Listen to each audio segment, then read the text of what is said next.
Welcome back to the PDU podcast webinar Managing Stakeholder Expectations. Your presenter is Janice, Preston, and I'm your host Cornelius Fichtner. You are watching Module 3 out of 3 here in this webinar, and we are finally getting to the title of the webinar. We are going to take a look at how to manage your stakeholders' expectations. We're now ready to talk about how do you actually manage stakeholder expectations. And where we have been so far is that we have identified and analyzed our stakeholders, we have set expectations, and that leads us to the point where we can manage those. And to manage those, we take action steps. First of all, we plan for and monitor stakeholder roles. We proactively respond to power and influence. We draw on stakeholder interest and attitude for the benefit of the project, and we use the power and interest matrix to help us develop communication plans. And on the following slides, we're going to take a deeper dive into each of the key points of these 4 bullet points. The first action step you can take would be regarding stakeholder roles. So first of all, of course, you want to get commitment from your stakeholders. And you do that by involving them in project planning, actually having them present and involved in the planning steps that you're going through. And then you want to document when they make commitments in terms of what they're going to be doing. And part of this says, if you're talking about the schedule, is to differentiate between duration and effort estimates. Effort is how much time it takes to actually do the activity. Duration is how much calendar time do I need to allow to get that activity finished. And that's affected primarily for a lot of people these days by what else they have on their plate. Availability, yeah. Yes, availability, precisely, and how many other projects that are taking up their time.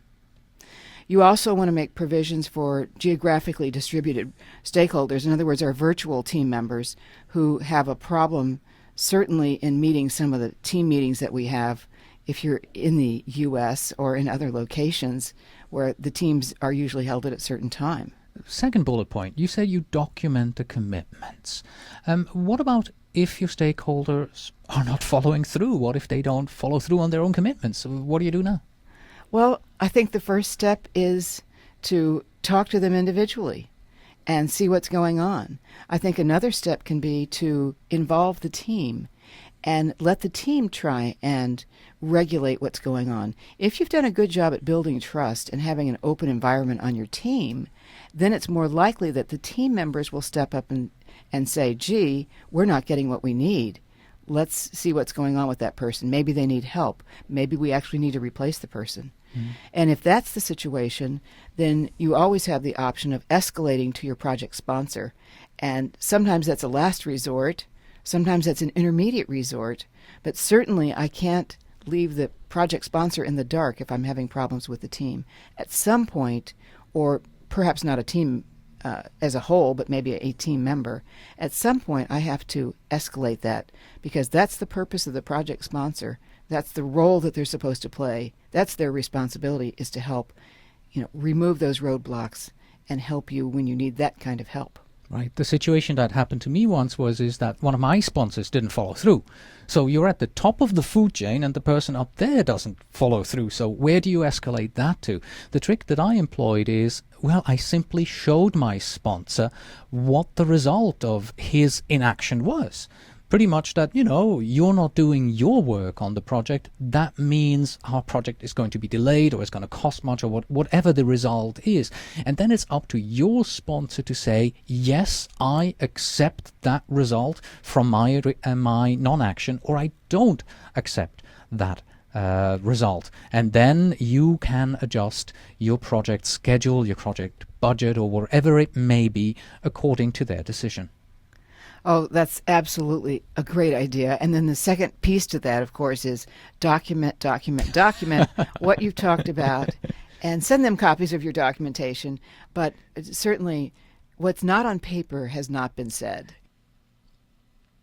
So what action steps should you take regarding power and influence? And here we're really talking about power and influence of people who are not on the core project team. I think the very first one is that you have to talk to them individually. That means that you could send email, but in any kind of face-to-face or, what shall I say, vocal conversation is very important with these kinds of stakeholders. You don't have a lot of time because they're usually busy people and don't have hours to give you, but you do need to make a connection with them.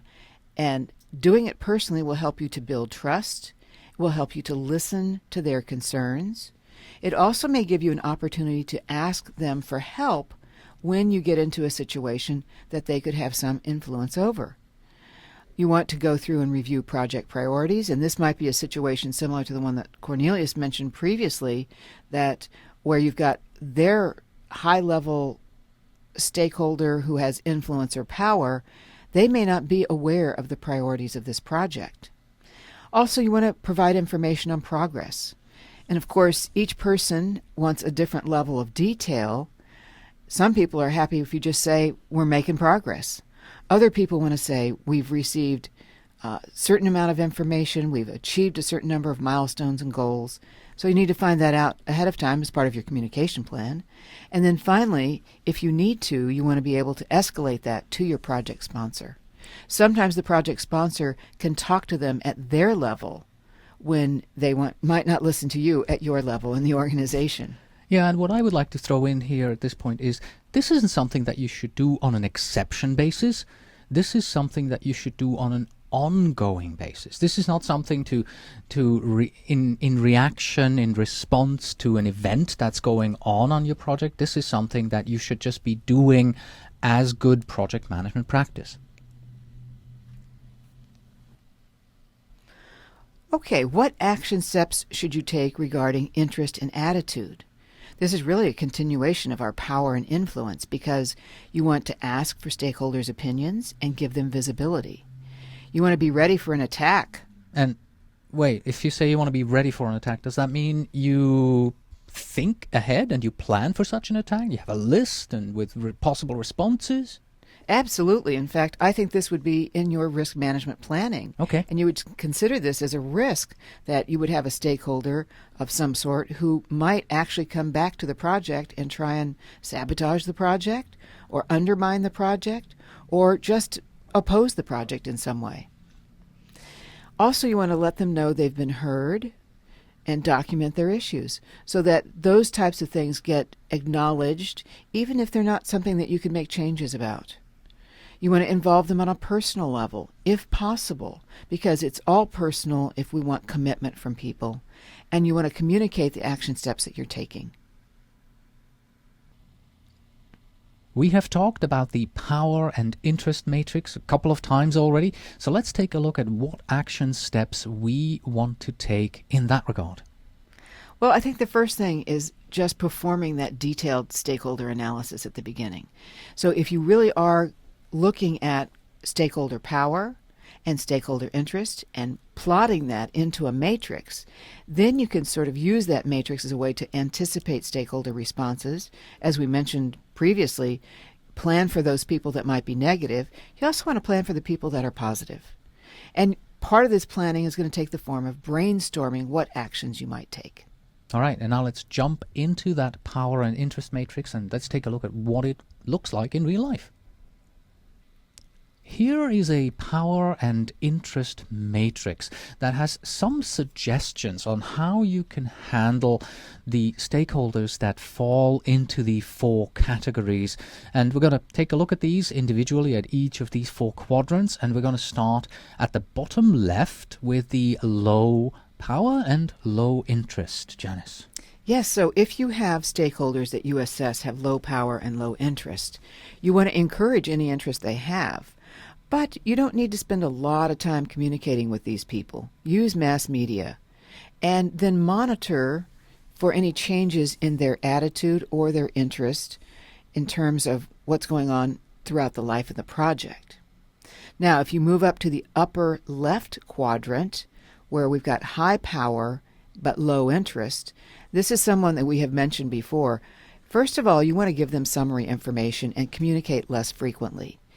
You don't want to bring up too much to their attention until they absolutely need to be involved.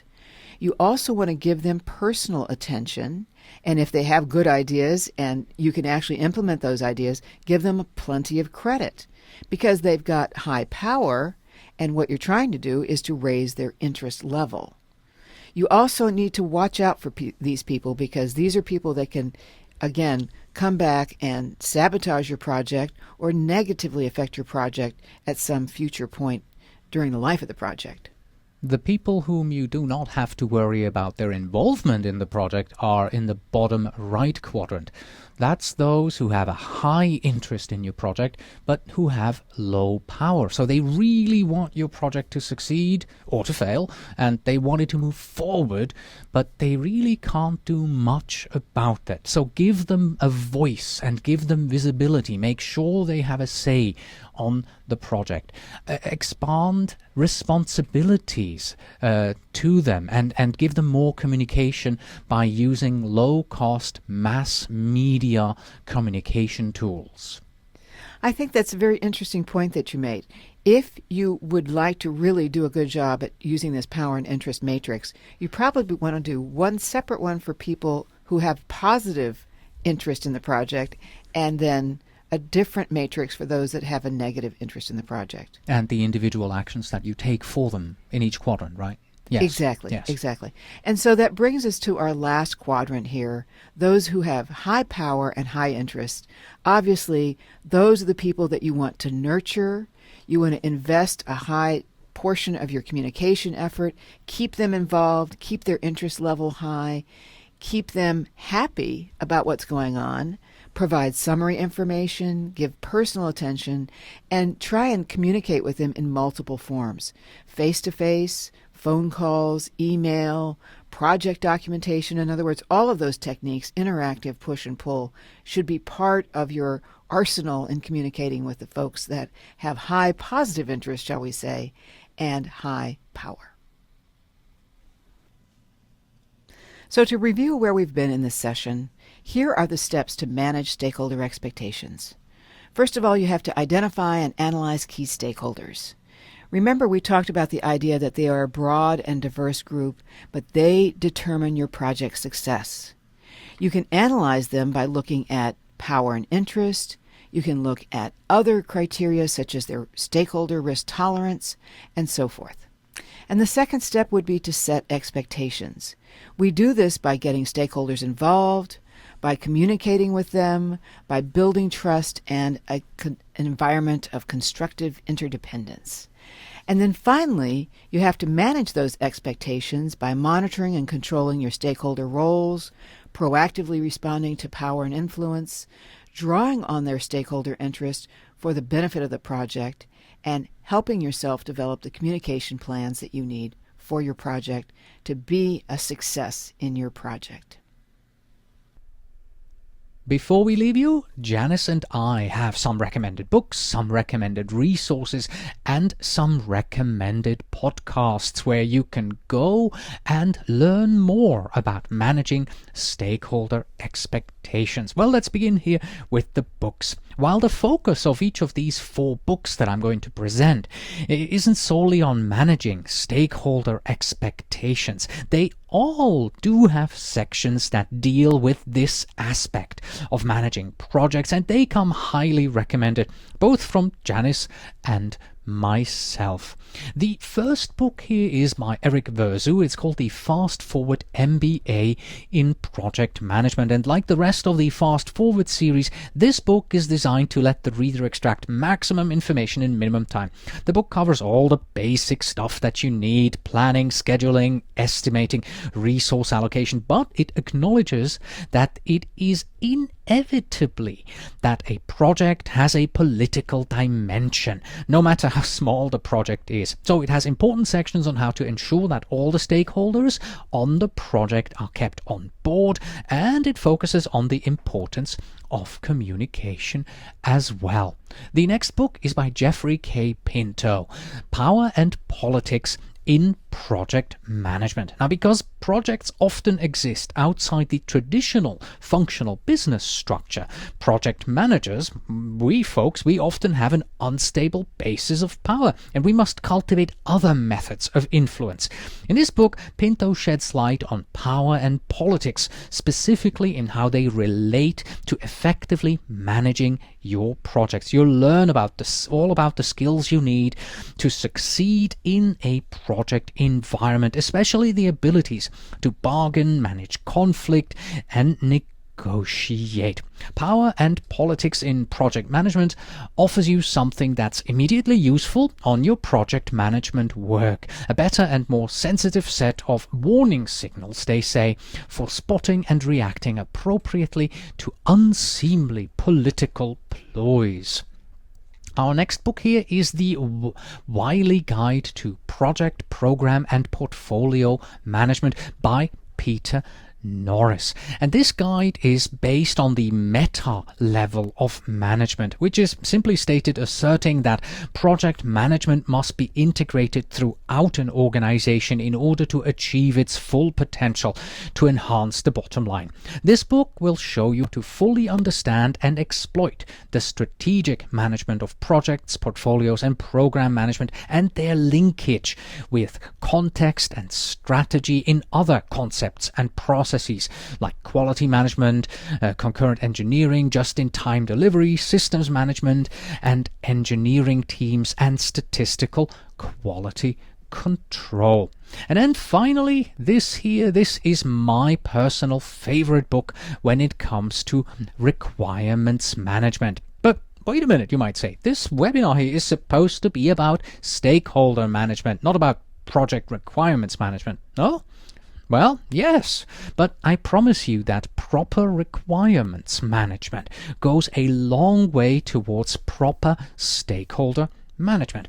Over the past few years, the field of business analysis has come under increasing pressure to standardize and develop their best practices. And the IIBA, the International Institute of Business Analysis, has become a leader in this endeavor. The interest from both private and public sector has been tremendous and shown by the growing rate of IIBA around the world. This book here is an easy-to-read companion book to the IIBA's body of knowledge. Yes, there's a body of knowledge for business analysts, and it's presented in a way that is not only providing the reader with a comprehensive reference text, but also a valuable learning experience with examples, activities, and solutions on how to determine and elicit project requirements from your stakeholders and thereby managing their expectations well. To get the links to these books here, please take a look at the separate resources PDF document that you have received with this PDU podcast webinar. Next, Janice would like to recommend these 3 articles here to you. She highly recommends that you read them. They are all titled Managing Stakeholder Expectations, and they give you the views and insights of 3 other authors on this topic. In total, it should not take you any more than about 15 minutes to read them, and you'll get expanded insights into the topic of managing stakeholder expectations. Again, in order to find links to these articles here that you can just click on, please take a look at the separate PDF document with the recommended resources. For our third and final recommendations, I would like to recommend 2 of my very own project management podcast episodes to you. And both are aimed sort of into the same direction. You'll see that in just a moment. The first one is episode 54, Gathering Requirements. In this episode, you can hear Richard Larson and Elizabeth Larson. They're both PMPs of Watermark Learning, and they discuss some of their best practices of engaging stakeholders in the process of gathering requirements. And then when I show you the next episode that I'm recommending here, episode 94, determining project requirements, well, you see where this is going, right? Because many stakeholder expectations are very closely tied to project requirements. In fact, the second one here, episode 94, determining project requirements, has the same title as the book by Hans Jonasson that I raved about 2 slides back. And in fact, it's an interview with Hans Jonasson about this very topic. To me, the ability of a project manager to properly elicit project requirements from your stakeholders is really a key skill in stakeholder management. And that takes us to the end of this presentation, Managing Stakeholder Expectations, with Janice Preston, who is the Chief Operating Officer of Core Performance Concepts Incorporated. CPC is an organization that delivers training and materials on the topics of project leadership, project management, business analysis, as well as business process improvement, such as Lean Six Sigma. Please stop by at coreperformanceconcepts.com to take a look at the full range of training that they provide. Thank you very much, Janice. And thank you, Cornelius.